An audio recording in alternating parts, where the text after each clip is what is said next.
Excelsior news में आप सभी का स्वागत है। मैं रुतेश गुप्ता। किसानों की बात करें तो किसानों के उत्थान के लिए हमारी सरकार बहुत कुछ कर रही है और बहुत कुछ किया जाना अभी बाकी है। और जिस तरह से फसलों की बात करें, इन फसलों का प्रभाव जो है हमारी सोसाइटी पर, हमारे समाज पर भी पड़ता है। जिस तरह से खेती यहाँ पर की जाती है और खेती का क्या प्रोसेस है, किस मेथड से की जाती है और क्या ऑर्गेनिक की तरफ जो है, जिस तरह से फार्मिंग की बात करें, अब रुझान धीरे धीरे बढ़ रहा है। क्या फार्मर्स जो हैं उसको अडॉप्ट कर रहे हैं? अगर अडॉप्ट कर रहे हैं तो क्या क्या समस्याओं का सामना कर रहे हैं? आइए इन्हीं पहलुओं पर जो है आज हम चर्चा करते हैं और आपको दिखाने की कोशिश करते हैं।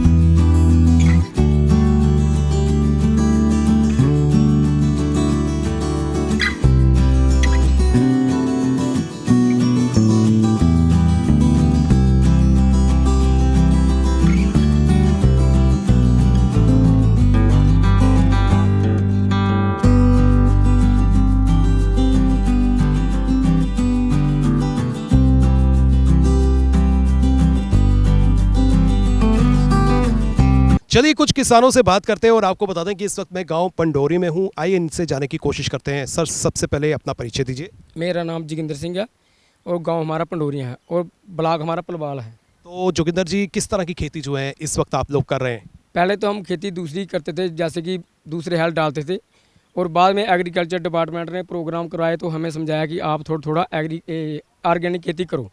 इसलिए हम अभी थोड़ा थोड़ा खेत लगा रहे हैं ऑर्गेनिक की पे। तो ये खेत अभी बिल्कुल ऑर्गेनिक खेत सब हल डाले हैं, तो वो उसी से तैयार है। तो कितनी मुश्किलातों का सामना आपको करना पड़ रहा है, कितनी डिफ़िकल्टीज़ आ रही हैं आपको इस तरह की खेती करने में? इसमें मुश्किलें ये है कि कंपनी वाले भी आते हैं, एग्रीकल्चर भी आते हैं, साथ नहीं है किसान का। जब तक किसान का साथ नहीं होगा तब तक किसान आगे विकास नहीं कर पाएगा। टाइम पे उनको बताया जाए कि कौन सा हल डाला जाए, कौन सी बीज लगाया जाए, फिर ही किसान आगे की तरफ चलेगा। और जब ये मार्केट में ऑर्गेनिक जाए और इसको रेट भी मिले, क्योंकि ऑर्गेनिक के हल पे कम प्रोडक्शन आती है, कम वजन आता है, तो क्वांटल के साथ माल नहीं निकलता है। जैसे कि दूसरा गोभी हमारा निकलता है कि 20 क्वांटल कनाल का, ये निकलेगा 7-8 क्वांटल। जब तक उसको प्रॉफिट रेट नहीं मिलेगा तो उसकी आमदनी नहीं बढ़ेगी। तो जैसे कि आपने कहा कि इससे आपकी आमदन नहीं बढ़ रही है, तो फिर आपने शुरू क्यों की? हमने शुरू इसलिए कि एक तो खेत हमारा कमज़ोर हो रहा है, दूसरा जो भी खाता है वो भी कमज़ोर हो रहा है। जिसको देखो आज छोटे छोटे बच्चे हैं, उनको भी बीमारी है, दर्दें हैं। छोटा छोटा बच्चा वो भी चिल्लाता है कि मेरे को दर्द है। इसलिए हमने भी यही सोचा है कि जो डॉक्टरों को पैसे देने इधर ही पैसे बचें, ताकि हम भी खाएं अच्छा चीज़ और जिनको दें वो भी अच्छी चीज़ खाएं।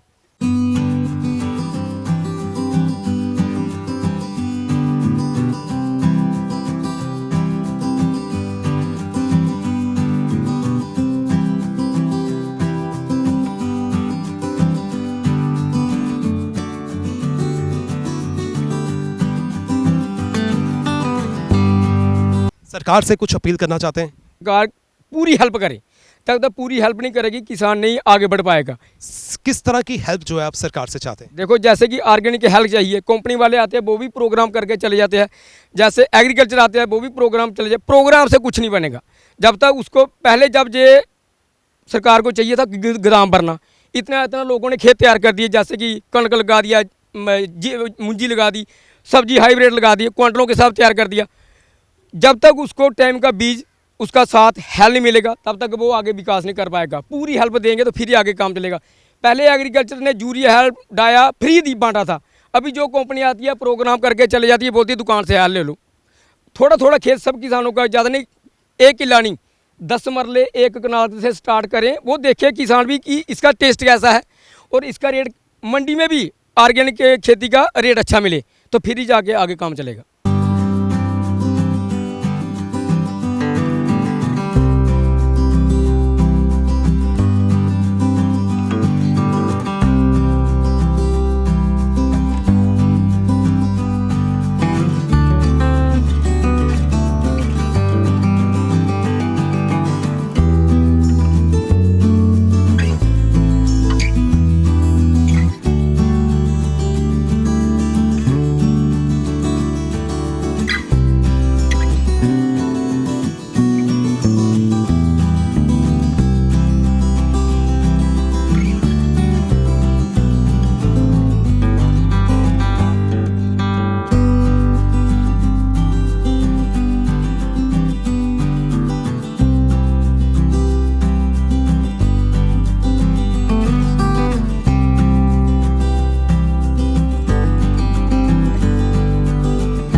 इस समय एग्रीकल्चर विभाग से अरुण जराल जी मेरे साथ हैं। आइए इन्हें से जानने की कोशिश करते हैं।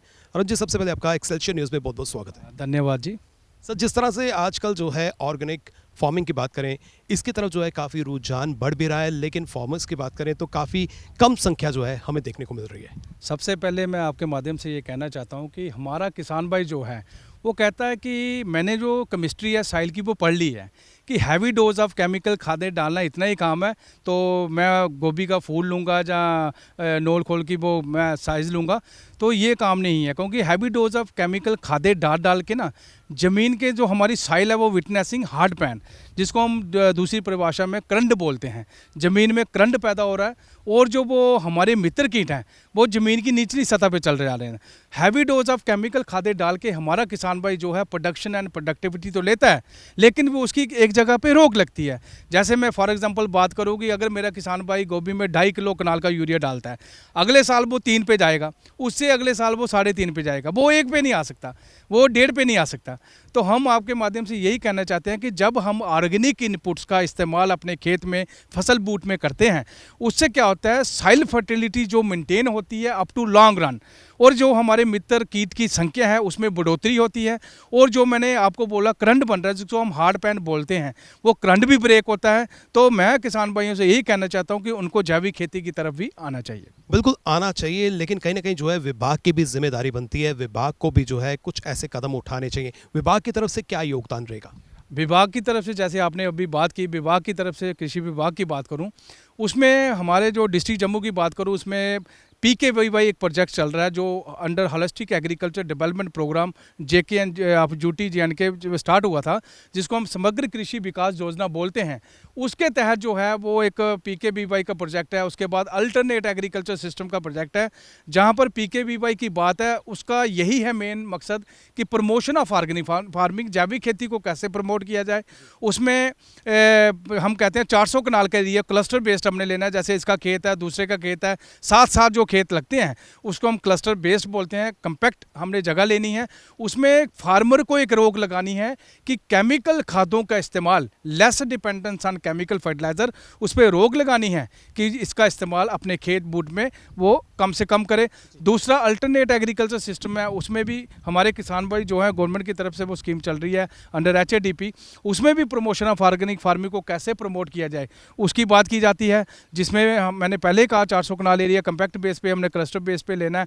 उसमें बायो पेस्टिसाइड्स की बात की जाए, बायो फंजीसाइड की बात की जाए, जहाँ प्राम जिसको बोलते हैं फॉस्फेट रिच ऑर्गेनिक मैन्योर, उसका इस्तेमाल खेत में होता है। बर्मी कंपोस्ट की बात की जाए, बर्मी बेड्स की बात की जाए, जहाँ हम बायोस्टिमुलेंट बोलते हैं जिसको हम पंचगव्य की बोलते हैं, बीजामृत बोलते हैं, जीवामृत बोलते हैं, उन सब चीज़ों का इस्तेमाल इस अल्टरनेट के तहत हम किसान भाइयों को खेत में करवा रहे हैं। किसान भाई कर रहे हैं, लेकिन अभी जो है बहुत कुछ करना जो है, अभी हमें और कदम उठाने होंगे। लेकिन कहीं ना कहीं जिस तरह से हम प्रोडक्शन की बात करें, प्रॉफिट की बात करें, अगर उन्हें प्रॉफिट उससे कम होगा, प्रोडक्शन उनकी कम होगी, तो कहीं ना कहीं जो है उनका रुझान भी कम होगा। ऐसी बात कोई नहीं। मैंने पहले आपके माध्यम से कहा है, हमारा किसान भाई के माइंड में ये होता है कि जब मैं ऑर्गेनिक के साथ जुड़ूंगा, जब मैं ऑर्गेनिक इनपुट्स का खेत में इस्तेमाल करना शुरू कर दूंगा, तो मेरा जो गोभी का साइज़ वो नहीं बनेगा। अगर मेरी कलम की कोई गंडी बन रही है वो अच्छी नहीं बनेगी, अगर मेरा कोई बैंगन का साइज़ बन रहा है वो सही नहीं बनेगा।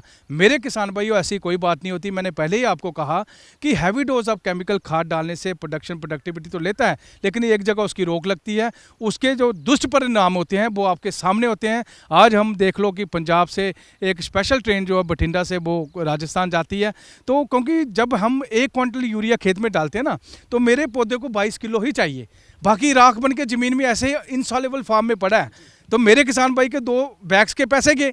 ठीक है ना। जैसे हम DAP डालते हैं वो मेरे पौधे को 18 किलो ही चाहिए, बाकी राख बनी ज़मीन में ऐसे ही पड़ा। क्यों? क्योंकि उसको जो हमारे फ्रेंडली बैक्टीरिया है, जीवाणु है, जिन्होंने उसको दूसरी फार्म में करना है, सॉल्युबल फार्म में करना है, उनका हमने तबाही कर दिया हमारे जो इंसेक्टिसाइड पेस्टिसाइड का इस्तेमाल करके।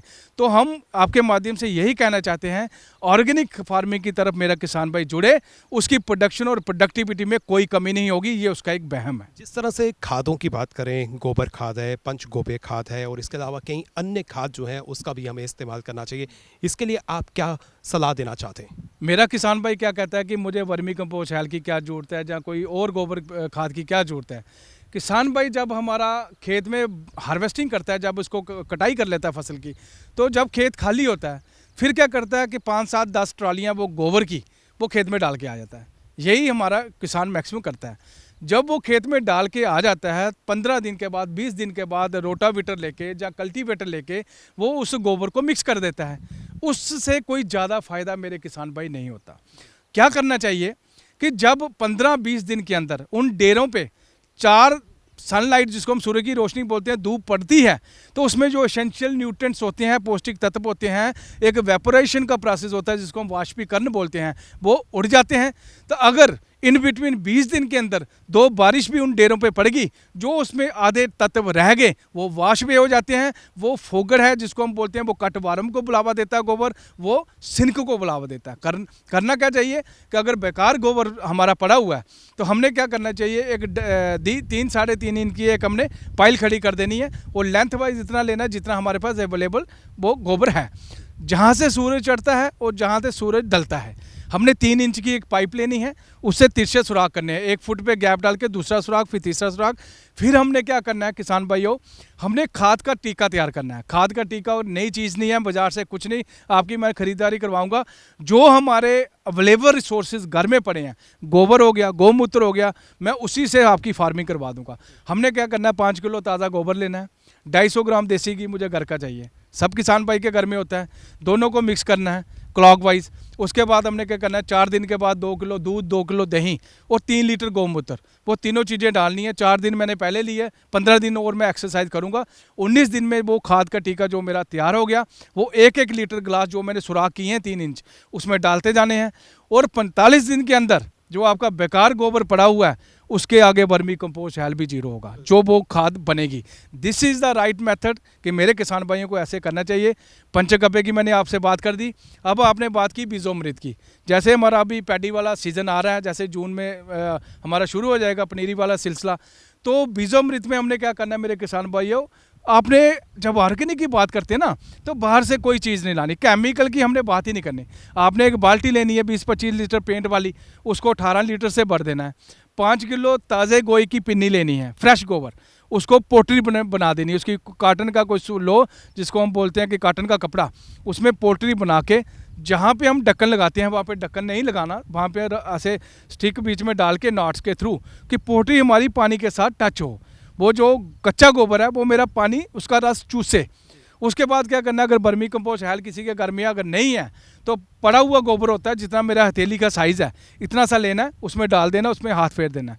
उसके बाद 200-250 ml मैंने गौमूत्र लेना है। गौमूत्र में क्या प्रॉपर्टीज़ होती हैं, क्या क्या विशेषताएं होती हैं, मेरा सारा किसान भाई जानता है, मुझे बताने की जरूरत नहीं है, क्योंकि वो एंटीबायोटिक का काम करता है, एंटीसेप्टिक का काम करता है, एंटीवायरल का काम करता है, वो भी डाल देना है। जब मैं कच्चा गोबर इस्तेमाल कर रहा हूँ, मेरा पानी खींच रहा है, उस पानी में तेजाबीपन हो जाएगा, एसिडिकपन हो जाएगा, जो मेरे फसल बूट के लिए ठीक नहीं है, जो मेरे बीज के लिए ठीक नहीं है, जो मेरे खेत के लिए नहीं ठीक है।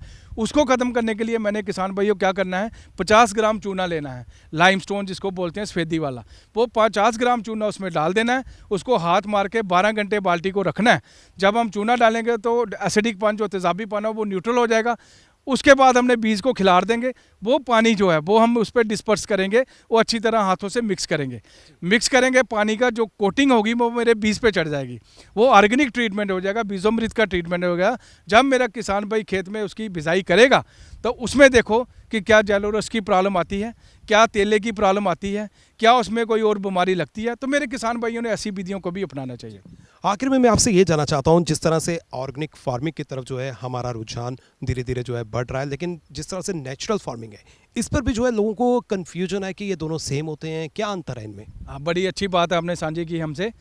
मेरा किसान भाई कहता है, जब हम 2 टर्मिनोलॉजी का इस्तेमाल करते हैं, ऑर्गेनिक फार्मिंग और अब चल रहा है 4-5 साल से नेचुरल फार्मिंग, प्राकृतिक खेती। किसान भाइयों, मेरा किसान क्या कहता है कि वो कंडी बेल्ट की अगर मैं बात करूं, वो कहते हैं हम बाय डिफ़ॉल्ट केमिकल का इस्तेमाल नहीं करते, कंडी बेल्ट की बात करूँ तो। लेकिन क्या हम ऑलरेडी ऑर्गेनिक फार्मिंग कर रहे हैं? मेरे किसान भाइयों, ऐसा नहीं होता। ऑर्गेनिक खेत, जैविक खेत, हम उस खेत को मानते हैं जब हम ऑर्गेनिक इनपुट्स का इस्तेमाल उस खेत में करते हैं, तब वो ऑर्गेनिक खेत बनता है। चाहे बायो फर्टिलाइज़र की बात करूं, चाहे मैं वर्मी कंपोस्ट की बात करूं, चाहे मैं FYM की बात करूं। और नेचुरल फार्मिंग वो फार्मिंग होती है जिसमें हम गोबर और गौमूत्र का इस्तेमाल करते हैं, उसमें उसको हम नेचुरल फार्मिंग के अंदर लाते हैं। निसंदेह हमारा किसान जागरूक हो रहा है, हमारा किसान ये जानता है कि ऑर्गेनिक फार्मिंग कितनी ज़रूरी है और ऑर्गेनिक फूड जो है हमारी सोसाइटी के लिए कितना ज़रूरी है। अब हमारे प्रशासन को भी जो है संजीदगी का परिचय देना होगा और जो जो इनकी रिक्वायरमेंट है, चाहे वो बीज है, चाहे वो खाद है, चाहे फिर कोई भी अन्य सामग्री है, इसकी तरफ जो है हमारे विभाग को और हमारी सरकार को विशेष ध्यान देना होगा ताकि अधिक से अधिक फार्मर्स का रुझान जो है ऑर्गेनिक खेती की तरफ जो है आगे बढ़ाया जाए। फिलहाल नितिन कनोत्रा और मुझे यानी कि रितेश गुप्ता को दीजिए इजाजत और आप देखते रहें एक्सेलशियर न्यूज़।